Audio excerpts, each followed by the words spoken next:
Praise the Lord. भाई समर्पण की तरफ से आप सभी को जय मसीह की।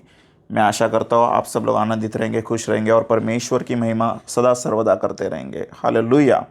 आज हम लोग वचन देखेंगे मत्ती उसका 25वां अध्याय, मैथ्यू चैप्टर 25। ओके, मत्ती 25वां अध्याय 31 से लेकर 46, 31 से लेकर 46। मत्ती 25वां अध्याय 31 से लेकर 46, 31 टू 46। हालेलुया।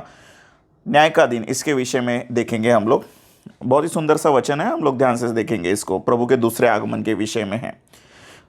31। जब मनुष्य का पुत्र अपनी महिमा में आएगा और सब स्वर्गदूत उसके साथ आएंगे तो वह अपनी महिमा के सिंहासन पर विराजमान होगा। इसका मतलब यह है, जब यीशु आएगा तो वो सिंहासन पर बैठा रहेगा। और सिंहासन पर कौन बैठता है? सिंहासन पर राजा बैठता है। यीशु जब आएगा तो वो न्याय करने के लिए आने वाला है, राजा बनकर आने वाला है। ये बात क्लियर है? ओके, उसके आगे देखेंगे। और सब जातियां उसके सामने इकट्ठा की जाएंगी, और जैसे चरवाहा भेड़ों को बकरियों से अलग कर देता है वैसे ही वह उन्हें एक दूसरे से अलग करेगा। आमीन, हालेलुया। सब जातियां मतलब एवरीवन, इस दुनिया में जितने भी लोग मौजूद रहेंगे उस समय पर, उन सभी को, फिर वो कोई भी रहने दो, सबको यीशु मसीह एक करेगा। एक करने के बाद जैसे भेड़ों को बकरियों से अलग कर देता है। अभी सीन ऐसा है, मैं आपको बताना चाहता हूं कि भेड़ और बकरियां एक साथ चल रहे हैं। हालेलुया।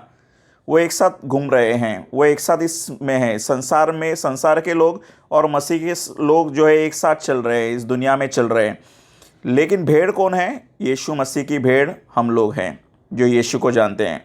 यीशु ने क्या कहा है? मेरी भेड़ मेरी वाणी को सुनती है, मेरी भेड़ मेरी आवाज़ को सुनती है। हालेलुया।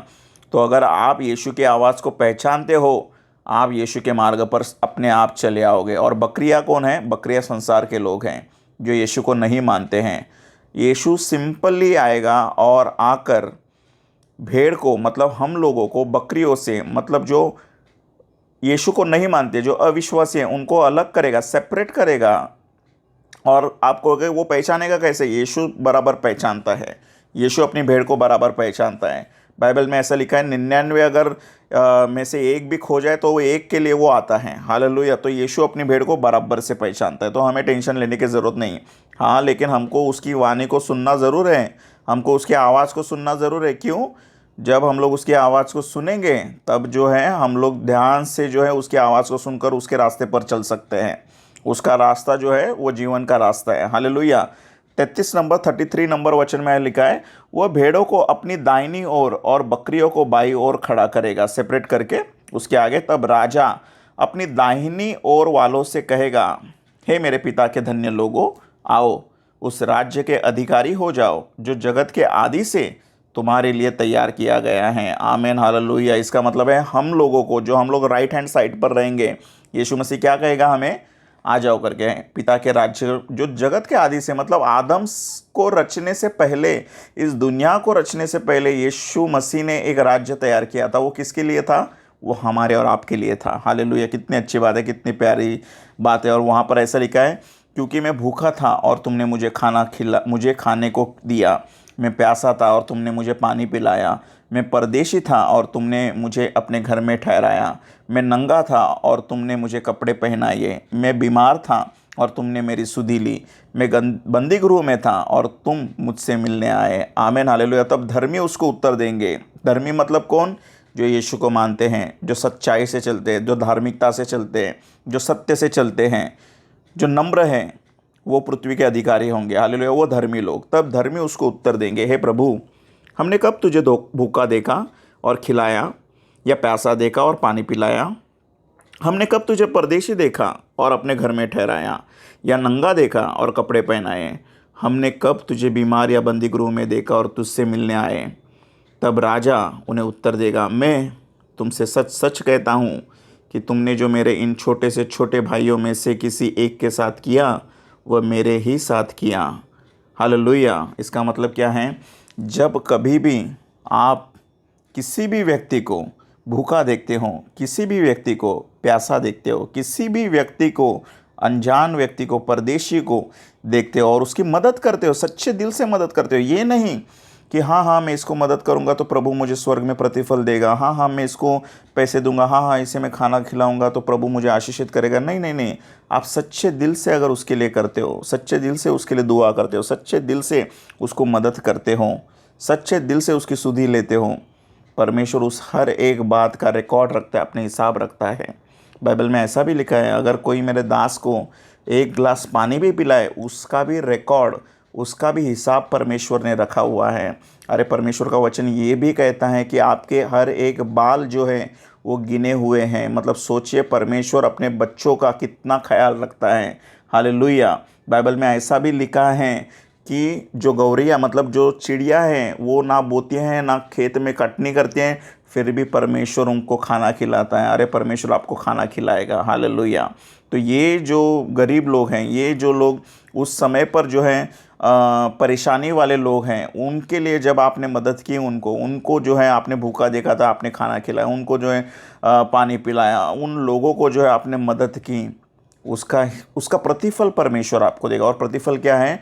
प्रतिफल ये है कि जब 1000 वर्ष का राज्य यीशु चलाने आएगा और स्वर्ग में भी जब नया यरूशलेम उतरेगा इस धरती पर, उसमें वो आपको प्रतिफल देगा, उसमें वो आपको बड़ा किंगडम देगा, उसमें वो आपका न्याय करने का अधिकार देगा। हमें हालेलुया।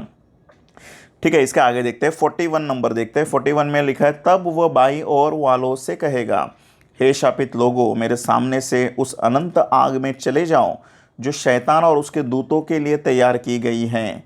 क्योंकि मैं भूखा था और तुमने मुझे खाने को नहीं दिया, मैं प्यासा था और तुमने मुझे पानी नहीं पिलाया, मैं परदेशी था और तुमने मुझे अपने घर में नहीं ठहराया, मैं नंगा था, तुमने मुझे कपड़े नहीं पहनाए, मैं बीमार और बंदीगृह में था और तुमने मेरी सुधि न ली। तब वे उत्तर देंगे, हे प्रभु, हमने तुझे कब भूखा या प्यासा या परदेशी या नंगा या बीमार या बंदीगृह में देखा और तेरी सेवा टहल न की? तब वह उन्हें उत्तर देगा, मैं तुमसे सच सच कहता हूँ कि तुमने जो इन छोटे से छोटों में से किसी एक के साथ नहीं किया, वह मेरे साथ भी नहीं किया। और ये अनंत दंड भोगेंगे, परंतु धर्मी अनंत जीवन में प्रवेश करेंगे। आमीन। हालेलुया। मतलब जो अधर्मी लोग हैं, देखो अधर्मी लोग क्या हैं, उनके हृदय में जो है किसी के लिए दया रहती ही नहीं है। वो मजाक उड़ाते हैं लोगों का। वो लोगों को कहते हैं, हाँ हाँ ये ऐसे भूखा है, रहने दो भूखा, हाँ ये प्यासा है, रहने दो प्यासा, मुझे क्या फ़र्क पड़ता है, मैं तो अपनी ज़िंदगी में मस्त हूँ। नहीं भाई, हमको ऐसा नहीं करना है। हमको करुणा, हमको दया हमारे अंदर रहनी चाहिए।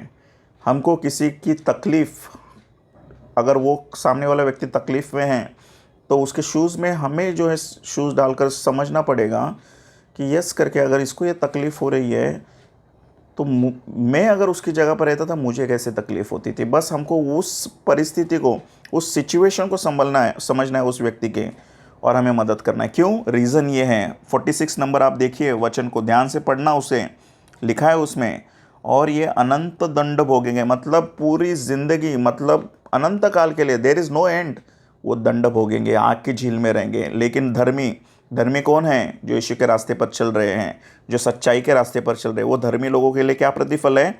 वो अनंत जीवन में प्रवेश करेंगे, और वो बहुतायत का जीवन है। मैं आपको कहता हूँ, चोर आता है चोरी करने के लिए, नाश करने के लिए, घात करने के लिए, लेकिन यीशु मसीह आता है जीवन देने के लिए, और वो बहुतायत का जीवन देता है। और मैं आपको कहता हूँ, बाइबल में ऐसा लिखा है, वो तुम्हें दीर्घायुष्य से तृप्त करेगा। परमेश्वर आपको दीर्घायुष्य से तृप्त करेगा। आपके पास दीर्घायुष्य भी है, आपके पास बहुतायत का जीवन भी है, और सबसे बढ़िया और सबसे ज़बरदस्त बात यह है, आपके ज़िंदगी में यीशु मसीह आपके साथ में है। हालेलुया। और अगर यीशु मसीह आपके साथ में है तो आपको किस बात की कमी घटी है? हालेलुया। मैं आशा करता हूँ ये वचन आपको समझ में आया रहेगा। ज़िंदगी बहुत मज़ेदार है भाई, ज़िंदगी बहुत ही खूबसूरत है, इसको हमको आनंद से मनाना है। आओ मैं आपके लिए प्रार्थना करता हूँ।